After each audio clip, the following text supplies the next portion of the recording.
Hey, what's up YouTube? You already know it's AllCity Live TV, and thank you for tuning in. Today we're going to be talking about some serious stuff, man, because 2K is way too comfortable right now. I don't know what they're thinking, but they're not releasing any gameplay for 2K21. And I'm like, man, listen, the game is about to drop. We don't got a demo, we don't got a prelude, we don't got gameplay, we don't got anything but Ronnie 2K talking about obviously.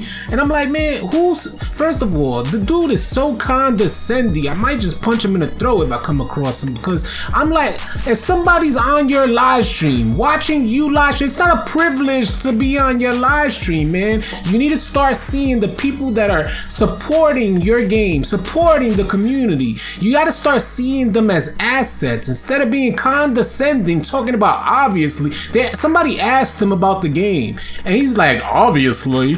Go check the previous year's calendar. Like, how is somebody in your live stream talking about the game that you're live streaming to promote, and you're telling them to go backtrack and take on, like, check the previous year's calendar to see when information is gonna be released? They're asking you on live stream, you big goofball. Like, it's so frustrating because I'm like, who does that, man? You're a grown man. If you weren't looking at your audience in a condescending way, it will be very easy to answer questions like that when someone's inquiring why you guys are so far behind in providing us with information, why you guys are already like promoting the game, having celebrities and basketball players promote the game. There's so much time invested in promoting the game and asking the community that supports you guys to invest in pre-orders and things of that nature,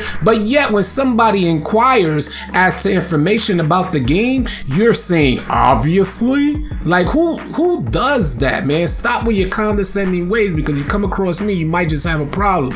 But anyway, back to NBA 2K21 and how they just too comfortable because there's not really any competition out there for them. NBA Live is just it's just so lazy and complacent, and they need to really bring the heat. The gaming industry, as far as basketball gaming is concerned, needs to really come with something else to help put 2K on their toes. And there's like the worst rollout. I was just watching Brutal Sims video, which inspired me to actually make this video because I was about to go live. And after watching Ronnie on his live stream, I'm like, oh hell nah, it can't be. Somebody got to stand up for the community. You feel what I'm saying? Somebody got to be out there for the consumers. Somebody got to speak on the consumer's behalf. I'm not saying that that's only me, because a lot of people out there are frustrated with 2K's rollout of NBA 2K21 because there is trying times within our country right now. We understand why the rollout may have been delayed, but that's even more reason, being that so many people are home, that's even more reason for you as a company to get people excited about the game. Like,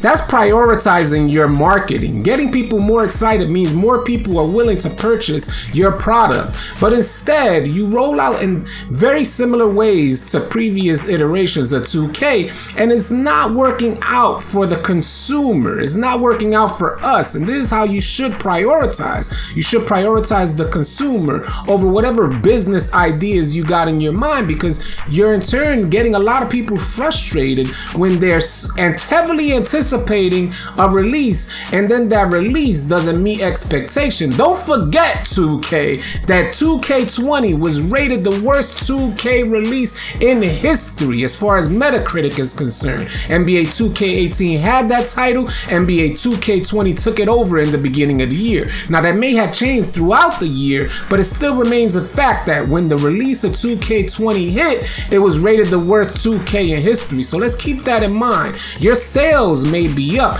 but the integrity for the product that you present is not there, and is dwindling with each passing year. So don't forget that we got next gen consoles coming out, and hopefully some investors out there willing to invest in a new basketball gaming product. And if they do, you guys are going to be in some serious trouble and really need to change the way you approach the 2K community, your marketing, and your rollouts for every single iteration of 2K releases going forward. Well, that's my rant for today, guys. I'm a little bit on edge edge because I don't like the way 2K is handling things, and I think they need to be more understanding with what's going on in our country, more understanding toward the consumer. I think they need to provide the consumer with a bit more, because we see that there's a lot of investment into promotion, but there's very little investment in showing the consumer the product that they're going to receive. And from my experience as far as being a consumer, when somebody